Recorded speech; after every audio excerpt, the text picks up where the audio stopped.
버려진 자는 끝까지 버려진 채로 남을까?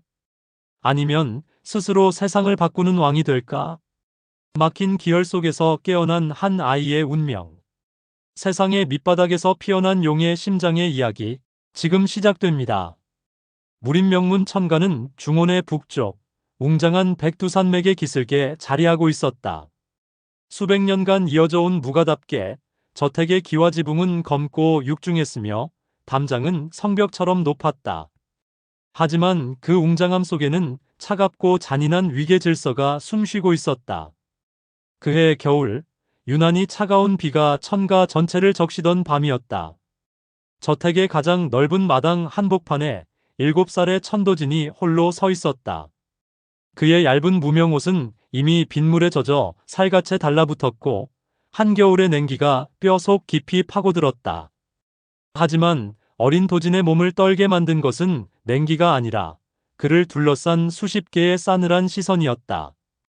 도진은 천가의 막내였으나 그의 존재는 가문의 가장 깊은 수치였다. 그는 태어날 때부터 기혈이 완전히 막혀 있었다. 무리민에게 기혈이 막혔다는 것은 무공을 익힐 수 없다는 의미였고, 이는 곧 무가에서 폐물이라는 낙인이었다. 그의 기혈은 단순한 병이 아니라 마치 천이 그의 운명에 저주를 내린 듯 인위적으로 봉인된 것처럼 견고했다. 가장 큰 고통은 가주이자 아버지인 천문백의 침묵이었다. 천문백은 무림에서 철권이라 불릴 정도로 강직하고 냉정한 인물이었으나 막내 아들 앞에서만큼은 깊은 실망감과 분노를 감추지 못했다. 천문백은 마당을 내려다보는 정청의 문을 굳게 닫고 있었다. 문을 통해 새어나오는 희미한 등불만이 도진에게 닿는 유일한 빛이었다. 그 빛마저도 도진의 비참함을 더욱 극명하게 드러낼 뿐이었다. 아직도 저기 서 있느냐? 날카로운 목소리가 들려왔다. 큰형 천도영이었다. 그는 천가 무공의 대를 이을 천재로 불리며 18배 나이에 이미 삼류고수의 경지에 올라 있었다.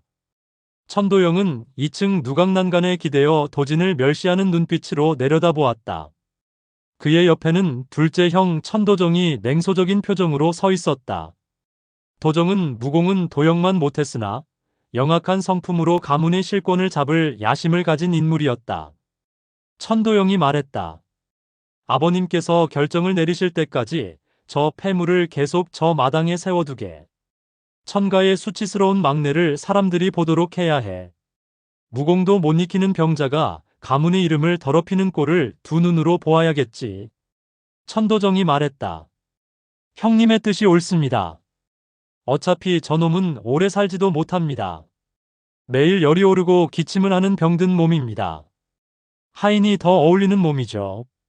빗물에 젖은 도진의 귀에 형들의 목소리가 빗소리를 뚫고 또렷하게 박혔다.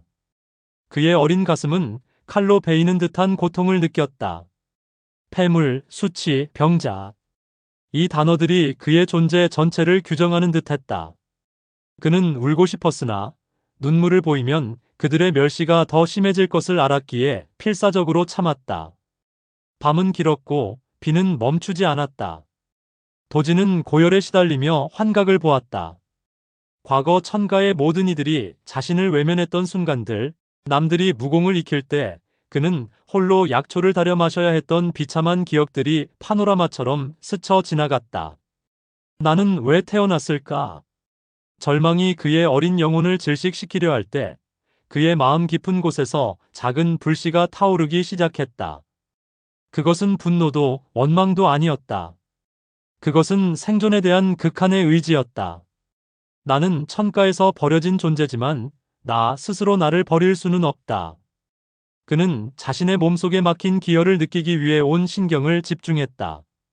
차갑고 단단한 벽, 수련하는 형들의 내공이 자유롭게 흐르는 것을 보아왔기에 이 막힘은 그에게 자유의 부재를 의미했다.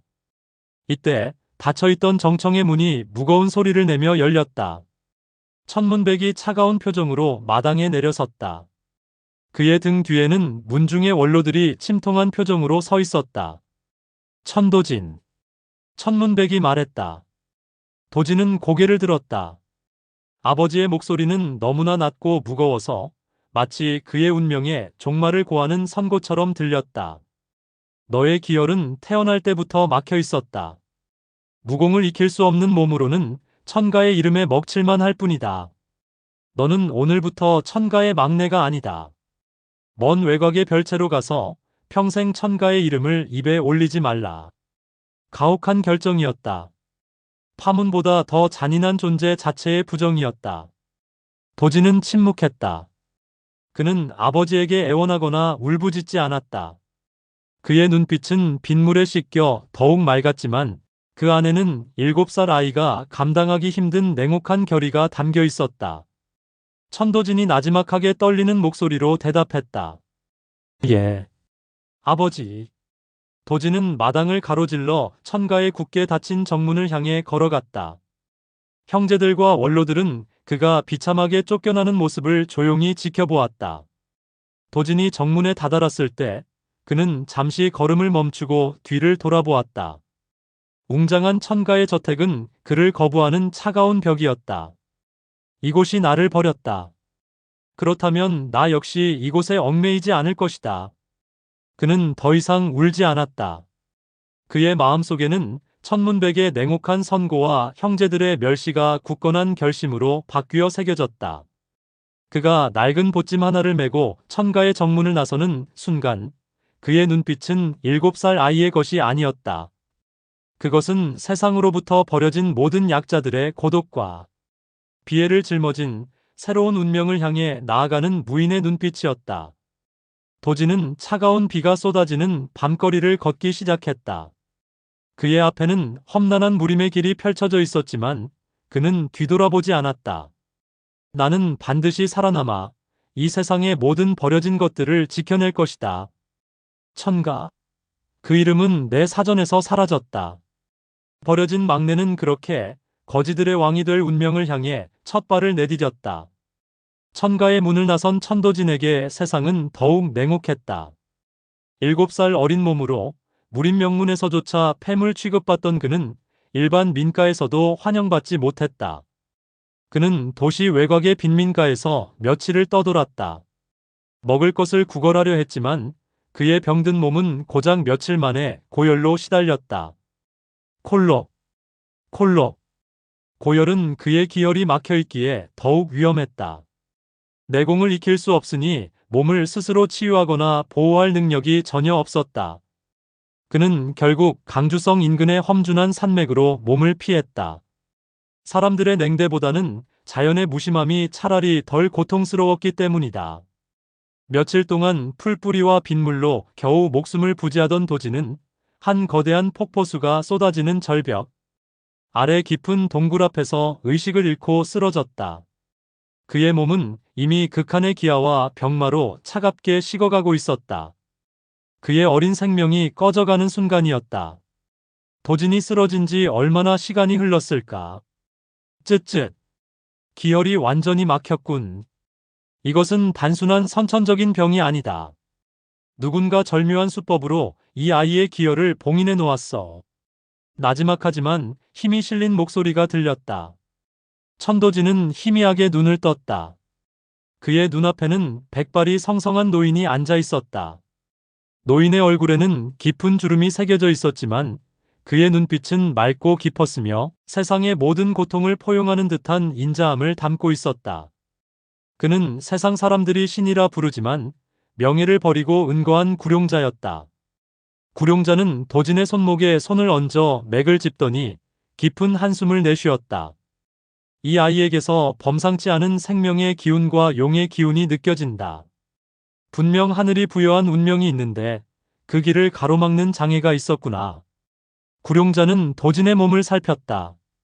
그는 도진에 막힌 기혈이 마치 천재적인 무림 고수가 봉인술을 사용한 것처럼 너무나 견고하고 완벽하게 닫혀 있음을 발견했다. 이는 평범한 의원으로는 절대로 풀 수 없는 봉인이었다. 구룡자는 도진에게서 강인한 의지와 영특한 기질을 읽었다.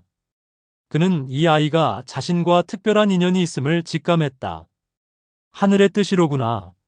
내가 이 아이의 생명을 구하고 그의 운명을 열어주어야겠다. 구룡자는 망설임 없이 자신의 비전 침수를 준비했다. 그의 침상자 속에는 얇고 날카로운 금침과 함께 천년에 한 번 피어난다는 신비한 약재들이 가득했다. 아이야, 이 고통은 네가 세상에 나올 때 겪는 고통보다 클 것이다. 네가 이겨내야 한다. 구룡자는 도진에게 약재를 다려 먹인 후 금침을 들었다. 날카로운 침이 도진의 백회, 단전, 그리고 봉인된 모든 기혈을 향해 찔러 들어갔다. 크아악, 윽. 도진은 온몸에 살이 찢기고 내장이 타들어가는 듯한 극심한 고통에 몸부림쳤다. 그의 비명은 동굴 속에서 짐승의 울음소리처럼 메아리 쳤다. 구룡자는 단호한 표정으로 침술을 이어갔다. 그의 침술은 단순한 침술이 아니라 내공을 이용해 막힌 기혈의 벽을 부수는 무시무시한 공력의 대결이었다. 도진은 고통 속에서도 의식을 놓지 않으려 발버둥 쳤다. 그는 천가에서 멸시받던 과거를 떠올렸다.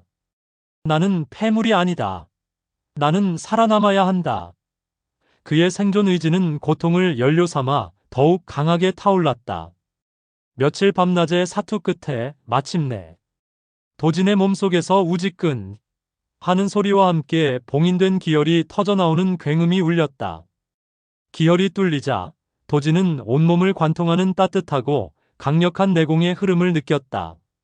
막혔던 수문이 터지면서 생명의 물줄기가 온몸의 강과 바다를 채우는 듯한 벅찬 감각이었다. 그의 몸에 맺혀있던 고열과 병마가 순식간에 사라졌고 몸은 가볍고 활력이 넘쳤다. 그는 태어나서 처음으로 완전한 건강함을 맛보았다. 도진은 구룡자 앞에 엎드렸다. 스승님, 제 생명을 구해주시고 새로운 운명을 열어주셨습니다. 평생 은혜를 잊지 않겠습니다. 구룡자는 도진을 일으켜 세우며 인자하게 웃었다. 나는 내 스승이 아니다. 나는 너에게 사는 법을 가르쳤을 뿐이다. 내 몸속의 봉인은 풀었으나 내 기혈 속에는 천년에 한 번 나올까 말까 한 청룡심장의 힘이 잠들어 있다. 그것은 너의 운명의 핵이다. 이 심장이 깨어날 때 너는 무림 최강의 자리로 나아갈 것이며 세상의 질서를 재편할 것이다. 구룡자는 도진의 운명이 평범하지 않음을 다시 한번 강조했다. 청룡심장의 존재는 도진의 무공이 단순한 인간의 경지를 넘어 신물의 힘을 빌릴 것임을 암시했다. 구룡자는 도진에게 단 한 권의 낡은 의술서와 하나의 낡은 지팡이만을 건네주었다. 그리고는 무공 비급이나 자세한 가르침 없이 호련히 떠날 채비를 했다. 무공은 가르칠 수 있지만 깨달음은 가르칠 수 없다. 내 무공은 오직 내 스스로의 고독한 수련과 생사의 경계를 통해 완성해야 한다. 이 낡은 지팡이는 언젠가 너에게 큰 도움이 될 것이다. 너의 운명은 이미 시작되었다. 도진은 구룡자를 잡지 않았다. 그는 구룡자의 말 속에서 자신이 짊어져야 할 운명의 무게를 느꼈다. 천가에서 버려진 경험은 그에게 세상의 냉혹함을 가르쳤고 구룡자의 기여는 그에게 세상을 바꿀 수 있는 힘을 주었다. 도진은 맑아진 눈으로 험준한 산맥을 바라보았다. 그의 심장 속에서 청룡심장의 미약한 고동이 느껴졌다. 예, 스승님. 저는 이제 더 이상 버려진 아이가 아닙니다. 저는 스스로의 길을 걷는 무인이 될 것입니다. 저의 무공은 오직 저의 깨달음으로 완성될 것입니다. 그는 그 자리에서 고독한 수련과 깨달음의 길을 걷겠다는 맹세를 했다. 천도진의 새로운 운명, 버려진 자의 복수심을 넘어선 위대한 구원의 길이 그의 발 아래 펼쳐지기 시작했다. 구룡자와 헤어진 천도진은 더욱 깊은 산속으로 들어갔다. 그는 무림의 번잡함에서 벗어나 오직 자신의 내면과 무공에만 집중할 수 있는 곳을 원했다. 그가 선택한 곳은 깎아지른 절벽 사이에 흐르는 냉기가 감도는 계곡, 그리고 그 위로 쏟아지는 거대한 폭포 아래의 작은 동굴이었다. 도진은 이제 10살이 되었다. 기혈이 뚫리고 병마가 사라진 그의 몸은 놀라운 속도로 성장하고 있었다. 하지만 그에게는 무공 비급이 없었고 체계적인 가르침을 줄 스승도 없었다. 세상의 모든 무리민들이 수백 년간 전해 내려온 정통 수련법을 익힐 때 도진은 오직 자신이 가진 내공의 감각과 구룡자에게 배운 의술의 이치, 그리고 자연의 섭리를 스승 삼아 독학의 길을 걸어야 했다. 내공은 곧 호흡의 흐름, 움직임은 곧 자연의 이치. 그는 매일 새벽 몸을 찢을 듯 차가운 폭포수를 맞으며 내공의 흐름을 잡았다. 폭포의 압력은 그의 외공을 단련하는 동시에 내공을 몸 안에 굳건히 가두는 단단함을 가르쳐 주었다. 물이 바위에 부딪힐 때 생기는 힘의 파동, 바위가 오랜 세월 물살에 깎이는 유연함 속의 끈기를 그는 온몸으로 흡수했다. 도진의 독학은 철저히 실전과 경험을 기반으로 했다. 그는 무공의 이름을 모르고 초식의 정형화된 형태도 몰랐다. 그는 오직 가장 강력한 힘을 가장 효율적으로 낼 수 있는 방법만을 추구했다. 그는 폭포 옆의 거대한 바위를 매일 수백 번 주먹으로 내리쳤다. 처음에는 주먹이 터지고 피가 멈추지 않았다. 하지만 구룡자에게 배운 의술로 상처를 치유하고 다시 주먹을 뻗는 고통스러운 과정을 반복했다. 쾅! 어느 순간 그의 주먹이 바위에 닿을 때 단순한 충격음이 아닌 작은 폭발음이 동반되기 시작했다. 주먹 끝에서 터져나오는 내공의 기운이 바위 표면에 미세한 균열을 만들었다. 도진은 하늘을 나는 독수리의 궤적에서 비룡의 유연한 움직임을, 험준한 산맥의 맹렬한 호랑이의 포효에서 강룡의 강맹함을 읽었다. 그는 자신의 주먹에 그 모든 힘을 담으려 노력했다. 그의 무공은 점차 용의 형상을 띠기 시작했다. 주먹을 뻗을 때마다 황금빛 섬광이 희미하게 번졌는데 의는 후일무림을 뒤흔들 개방의 비전 무공, 항룡시 8장의 기틀이었다. 그는 무의식 중에 전설 속의 무공을 창조하고 있었던 것이다. 고독한 수련은 생사의 경계를 넘나드는 사투의 연속이었다. 산속에는 굶주린 맹수들이 많았다. 도진은 맹수들을 피하지 않았다. 오히려 그들을 자신의 무공을 시험할 대상으로 삼았다.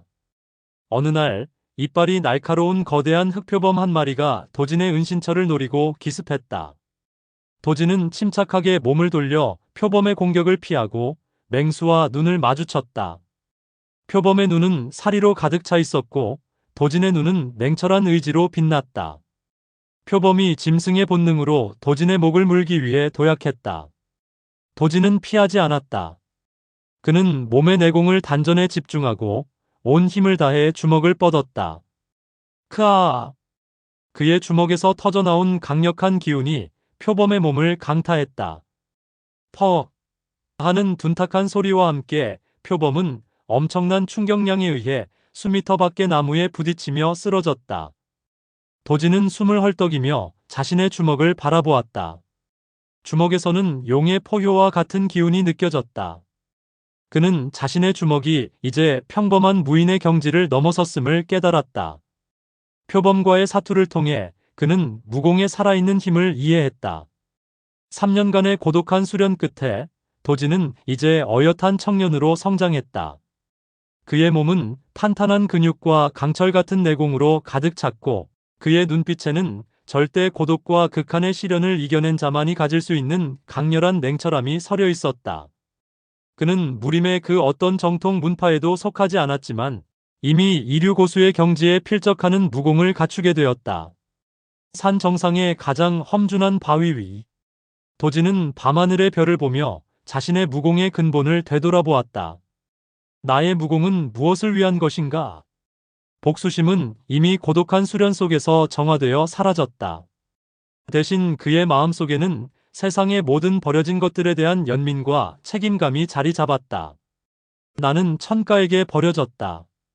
이 세상에는 나처럼 힘이 없어 고통받고 멸시받고 생명을 위협받는 이들이 수없이 많다. 나의 이 주먹은 나를 버린 세상을 부수기 위한 것이 아니라 버려진 세상의 약자들을 지키기 위한 방패가 되어야 한다. 버려진 자의 의지. 이것이 그의 무공의 근본이자 힘의 원천이 되었다. 그의 무공은 단순히 강맹함만을 추구하는 것이 아니라 정의와 수호의 의를 담고 있었다. 도진은 이제 산을 내려갈 준비를 마쳤다. 그는 자신의 무공이 무림 전체의 질서와 어떤 관계를 맺게 될지 알고 싶었다. 그의 독학 무공이 정통 무공과 어떻게 맞설 수 있을지 시험해야 했다.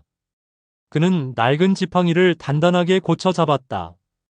이 지팡이는 단순한 도구가 아니라 그가 자신의 길을 홀로 걸었다는 상징이자 개방의 전설이 될 신물이었다. 그는 험준한 산봉우리 아래로 인간 세상이 펼쳐진 평야를 내려다보았다. 도시의 불빛은 화려했지만 그 빛 아래에는 고통받는 그림자들이 드리워져 있음을 알고 있었다. 나는 간다. 천가에서 멸시받던 천도진이 아닌 스스로의 힘으로 일어선 무인으로서 강호에 나선다. 그리고 나를 필요로 하는 모든 버려진 자들을 모을 것이다. 그의 발걸음은 굳건했고 그의 눈빛은 흔들림이 없었다. 그는 이제 복수심을 초월한 새로운 구원자의 모습으로 무림을 향해 걷기 시작했다. 그의 앞에 펼쳐진 것은 거지들의 왕으로서 무림의 질서를 바로잡아야 할 장대한 운명이었다. 독학의 길을 걸은 지 햇수로 5년. 천도진은 이제 12살의 어린아이의 흔적을 완전히 벗어던지고 탄탄한 체격과 깊은 눈빛을 가진 청년으로 성장했다. 그의 몸에는 수많은 상처의 흔적이 훈장처럼 새겨져 있었지만 그의 내면은 불굴의 의지와 강건한 내공으로 가득 차 있었다. 그는 이미 이류 고수를 넘어 어지간한 무림 문파의 인류. 고수조차 함부로 대적할 수 없는 절정의 문턱에 서 있었다. 그의 무공은 더 이상 어설픈 독학이 아니었다. 그것은 자연의 섭리와 강호의 이치를 꿰뚫는 천도진만의 독창적인 경지였다. 그는 특히 항룡시 8장의 초식을 완성하는 데에 주력했다.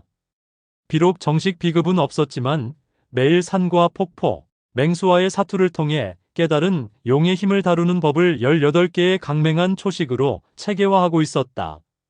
주먹은 곧 용의 발톱이요. 내공은 용의 포효다. 힘의 극한은 파괴가 아니라 만물을 포용하는 조화 속에 존재한다. 도진은 폭포 위, 너른 바위 위에서 9개의 주먹 초식을 펼쳤다. 초식이 발현될 때마다 그의 몸에서 솟아난 황금빛 기운이 허공의 실체와 같은 용의 형상을 만들어냈다. 용이 공중에서 맴돌며 굉음을 낼 때 산의 나무들이 바람도 없이 격렬하게 흔들렸다. 도진이 완성한 항룡시 8장은 정통 무림에서 전해지는 초식과 형태는 달랐으나 그 위력과 근본은 오히려 순수하고 강맹했다. 그것은 구파일방의 모든 정통 무공이 가질 수 없는 생존을 위한 처절한 힘을 담고 있었다. 그의 9번째 초식, 결룡유회를 펼쳤을 때였다. 주먹에서 뿜어져 나온 용의 기운이 바위를 부수는 대신 바위를 부드럽게 감싸 안더니 내공의 파동으로 내부를 진동시켜 모래처럼 부서지게 만들었다. 파괴를 통한 파괴는 하수다. 진정한 힘은 파괴를 제어하는 유연함에 있다. 그는 이 절초를 통해 무공이 단순히 적을 해치는 수단이 아니라 자신을 지키고 세상을 수호하는 이치임을 깨달았다.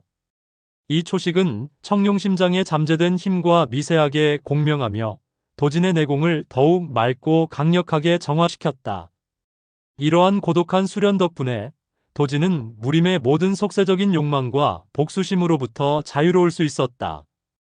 그의 무공은 천가에 대한 복수가 아니라 더 큰 정의와 구원을 향하고 있었다. 도진은 수련 중 잠시 휴식을 취할 때 구룡자가 건네준 낡은 지팡이를 손에 들었다.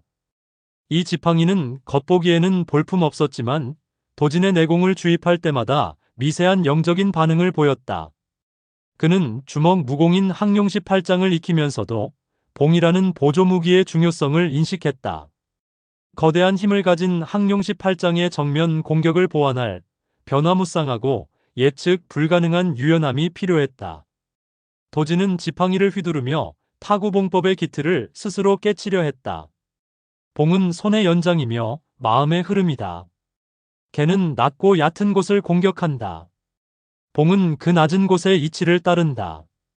그는 낡은 지팡이를 휘두르며 풀잎을 베고 흐르는 물줄기를 흩뜨렸다. 그의 봉술은 점차 바람처럼 신속하고 그림자처럼 예측 불가능한 움직임을 띠기 시작했다.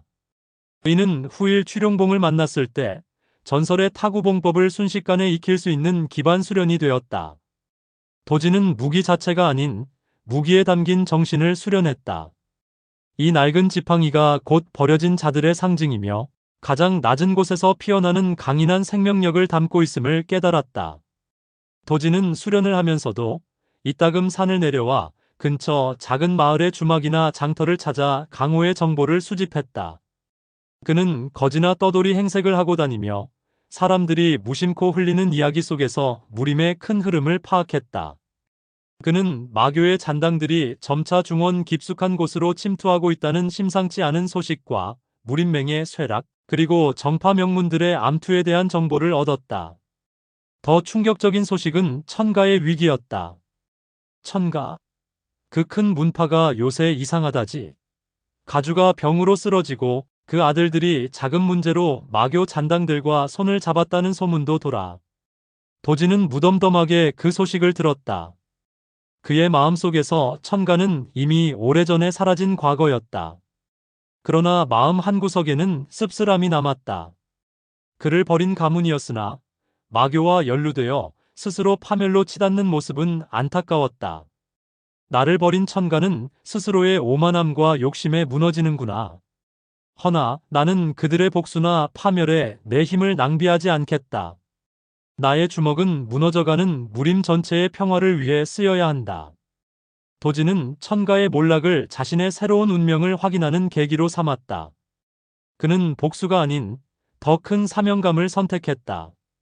무공의 경지, 항룡시 8장의 기틀, 그리고 무림의 흐름까지 파악한 천도지는 이제 더 이상 산속에 머물 이유가 없었다. 그는 자신의 무공이 이미 절정고수의 문턱에 이르렀음을 확신했다. 그는 험난한 계곡을 벗어나기 전 자신이 수련했던 폭포와 바위를 향해 조용히 절했다. 자연과 고독이 그의 스승이었기 때문이다. 도진의 시선은 가장 번잡하고 가장 비참하며 가장 많은 버려진 자들이 모여 사는 강주성을 향했다. 강주성. 그곳은 나를 필요로 하는 이들이 가장 많은 곳이다. 굶주림과 멸시, 폭력 속에서 희망을 잃은 이들. 그들을 모아 강력한 조직을 만들 것이다. 그들이 스스로의 힘으로 세상의 멸시를 극복하고 무림의 새로운 질서를 세우게 할 것이다. 천도지는 무림의 강자로서가 아닌 버려진 자들의 대표자로서 세상에 나아가기로 결심했다. 그의 발걸음은 굳건했고 그의 낡은 옷차림은 새로운 시대의 시작을 알리는 깃발처럼 보였다. 천도진이 산을 내려와 도착한 곳은 중원에서 가장 번잡한 상업 도시 중 하나인 강주성이었다. 성벽 안의 상인 지구는 화려하고 번영했지만 성문 밖과 뒷골목은 인간의 비참함이 응축된 지옥과 같았다. 수많은 거지들이 굶주림과 병마, 그리고 무리민들의 멸시와 폭력 속에서 하루하루를 연명하고 있었다. 그들은 진정한 의미의 버려진 자들이었다. 무림맹도, 관아도, 부유한 상인들도 이들의 존재를 외면하거나 착취의 대상으로만 여겼다. 도지는 낡고 해진 옷차림으로 그들 사이에 섞여 들어갔다. 그의 눈은 그들의 고통을 냉철하게 관찰했지만 마음속에는 깊은 연민이 일었다. 이들이야말로 과거 천가에서 쫓겨났던 나의 모습과 같구나. 힘이 없기에, 배경이 없기에 세상으로부터 발가벗겨진 존재들. 그는 한 구석에서 굶주림에 쓰러진 어린 거지 아이에게 자신이 가진 마지막 곡식 한 줌을 나누어 주었다. 아이는 개걸스럽게 그것을 먹으며 눈물을 흘렸다. 하지만 도지는 알았다. 한 번의 선이나 한 줌의 곡식으로는 이 근본적인 절망을 해결할 수 없다는 것을. 이곳의 질서는 힘의 논리로 돌아가고 있었다. 뒷골목을 지배하는 지역 폭력배들은 거지들에게서 구걸한 돈마저 빼앗았고 그들에게 폭력을 행사하며 희열을 느꼈다.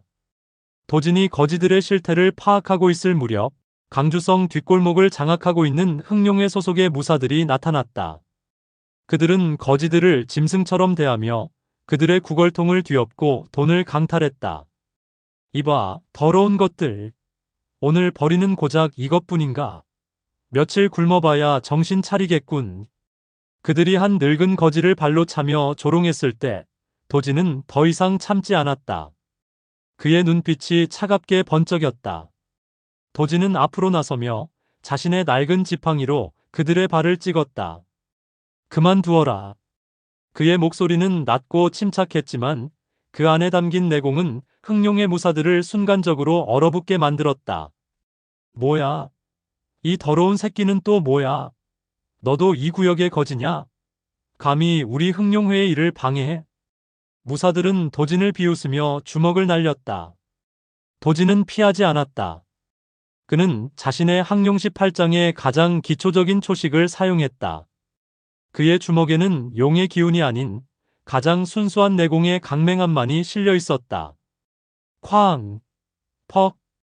도진의 주먹은 두 명의 무사를 일격에 쓰러뜨렸다. 그들은 비명조차 지르지 못하고 피를 토하며 나가떨어졌다.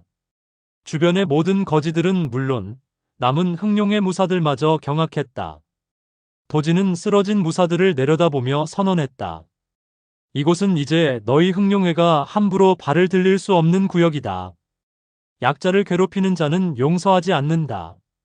흥룡회와의 충돌 이후 거지들 사이에서 천도진은 구원자로 불리기 시작했다. 그의 강맹한 무공과 그들이 아닌 힘없는 약자를 위하는 그의 정신에 거지들은 열광했다. 천도진은 자신이 받은 모든 경외와 충성심을 조직화해야 함을 깨달았다. 개인의 힘만으로는 무림의 냉혹한 질서를 바꿀 수 없었다. 그는 강주성의 가장 넓은 폐가 마당에 수백 명의 거지들을 모았다. 굶주리고 지쳐있던 이들은 천도진이 무엇을 말할지 기대 반, 불안 반의 눈빛으로 그를 바라보았다. 도진은 연단 위에 올라 자신의 낡고 해진 거지 옷차림 그대로 섰다. 나는 너희들과 똑같다. 천가라는 명문에서 쓸모없다고 버려진 폐물이었다. 나는 구걸했고 병들었고 죽을 위기에 처했다. 하지만 나는 스스로의 힘으로 일어섰다. 그는 자신의 가슴을 강하게 쳤다. 너희도 마찬가지다. 너희는 세상에 의해 버려졌지만 너희 스스로 너희를 버릴 수는 없다. 그의 목소리는 절규가 아닌 깊은 확신을 담고 있었다. 나는 오늘 이 자리에서 새로운 문파를 선포한다. 그 이름은 개방이다. 우리는 구걸하는 무리가 아니다. 우리는 힘과 의리로 뭉쳐 스스로를 지키고 세상을 바로잡는 거대한 문파가 될 것이다. 천도진은 개방의 창시자이자 첫 방주임을 선언했다. 그의 선언은 거지들 사이에서 폭발적인 환호와 감격을 불러일으켰다. 그들은 비로소 소속감과 희망을 얻었다. 개방을 선포한 후 천도진은 즉시 조직의 규율과 기틀을 잡았다. 가장 먼저 도입된 것이 띠의 서열이었다. 그는 출신이나 배경이 아닌 오직 개인의 공헌, 의리, 그리고 노력만을 기준으로 서열을 정했다. 흑색띠 일반 대원인 평거, 녹색띠 소규모 대원들을 통솔하는 간부, 청색띠 수백 명을 통솔하는 고위 간부, 백색띠 방주를 보좌하는 최고위 간부, 백두. 도진은 이 서열이야말로 평등과 기회를 의미하며 거지들에게 목표와 희망을 줄 것이라 믿었다. 그리고 가장 중요한 상징적 행동. 천도진은 스스로 가장 낮은 흑색띠를 허리에 메었다. 나는 너희들의 방주이자 왕이지만 동시에 이 개방의 가장 낮은 시작점이다. 나 역시 가장 낮은 곳에서 너희와 함께 했음을 잊지 않겠다. 이 흑색띠는 겸손과 근본을 상징한다. 이 행동은 개방 대원들의 절대적인 충성심을 이끌어냈다. 그들은 천도진이야말로 진정으로 자신들을 이해하고 이끌 왕임을 확신했다. 도진은 또한 구룡자에게 받은 낡은 지팡이를 개방의 상징으로 선포하고 이를 취룡봉의 모태로 삼겠다고 밝혔다. 개방은 천도진의 무력과 카리스마, 그리고 체계적인 조직력 덕분에 폭발적으로 성장했다. 불과 몇 달 만에 강주성뿐만 아니라 인근의 모든 도시에서 거지들을 흡수하며 수천 명 규모의 거대 조직으로 변모했다. 그들은 더 이상 구걸만 하는 무리가 아니었다. 그들은 천도진의 가르침 아래 서로를 지키고 약자를 보호하며 자신들의 구역을 스스로 정화하는 새로운 질서의 수호자가 되었다. 이러한 개방의 등장은 필연적으로 기존 무림의 질서와 충돌할 수밖에 없었다. 특히 뒷골목의 이권을 장악하던 흥룡회와 같은 폭력 조직들은 개방의 성장을 두려워하며 본격적인 전쟁을 준비하기 시작했다. 천도진은 성장의 고통을 피하지 않기로 했다. 그는 개방이 무림에 정식으로 자리매김하기 위해서는 강력한 무력과 승리가 필요함을 알았다. 강주성 밤하늘을 수놓은 별빛 아래 천도진은 낡은 취룡봉의 모태가 될 지팡이를 들고 조용히 맹세했다. 무림이여, 이제 곧 가장 낮은 곳에서 피어난 새로운 질서, 개방의 힘을 보게 될 것이다. 패물이라 불렸던 소녀는 이제 약자들의 왕이 되었다. 하지만 무림은 아직 그 이름 천도진을 알지 못했다. 그의 주먹이 세상의 질서를 바꾸기 시작할 것이다. 오늘의 이야기는 여기까지입니다. 들어주셔서 감사합니다. 구독과 좋아요는 큰 힘이 됩니다. 다음 화 개방의 방주로 찾아뵙겠습니다. 감사합니다.